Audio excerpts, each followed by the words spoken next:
What issue is it that the West wants India to step up to the plate, so to speak? No, but why should I step up to what the West wants? I will step up to what I want. No? You think by voting for something I will end the war?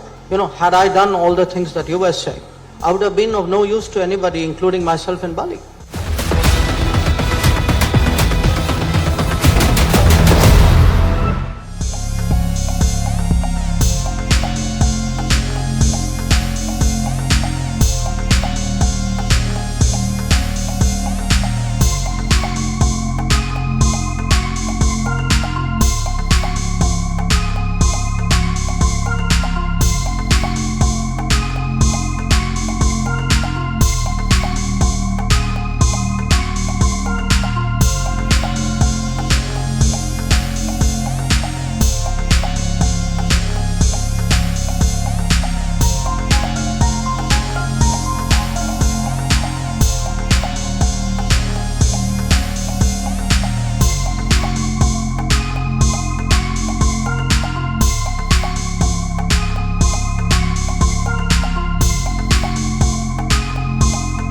What issue is it that the West wants India to step up to the plate, so to speak? No, but why should I step up to what the West wants? I will step up to what I want. No, I mean, look, I have a fundamental problem with how this entire debate is being framed, because it goes back to the earlier questions you are asking, which is, a set of people say, by the way, this is the right thing to do, and why aren't you doing it?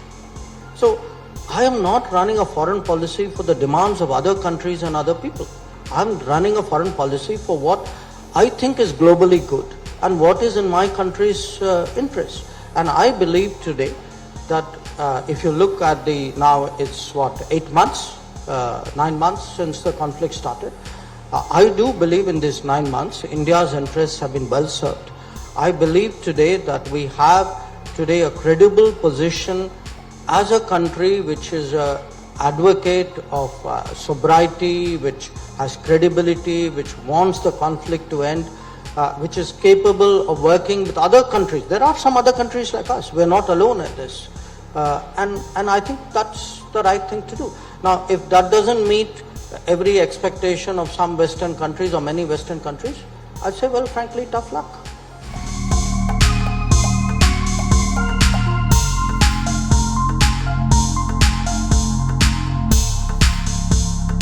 Contours of how we relate between nations, and there's a conflict here, isn't this? I mean, if the Prime Minister says not a time for war, the West is expecting India to say, well then, step up to the plate, start voting perhaps against Russia and do things that are more optically, in the interests of pushing Russia into some sort of a détente.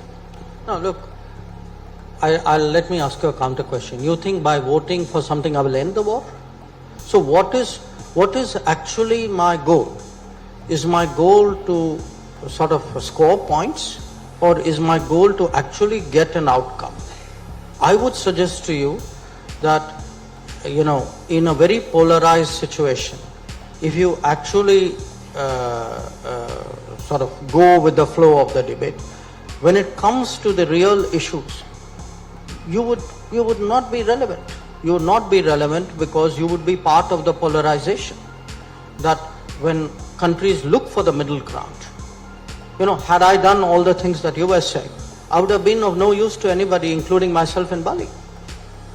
I mean, I had a role in Bali precisely because, different countries. I mean, if the Russians had good things to say about us, and the Americans had good things to say, and the Europeans had good things to say, and so did a number of other countries, it is because at the end of the day, people know the way I am approaching this conflict is, how do I find a way of ending it? Not how do I vote in a particular issue on a particular day and then say it's not my problem. So I think I've taken a bigger in a sense, a bigger view, a longer view, a more serious view of the problem. And I have positioned myself accordingly. And I would say, to some degree, the events in Bali have borne out the correctness of the Prime Minister's judgment on this.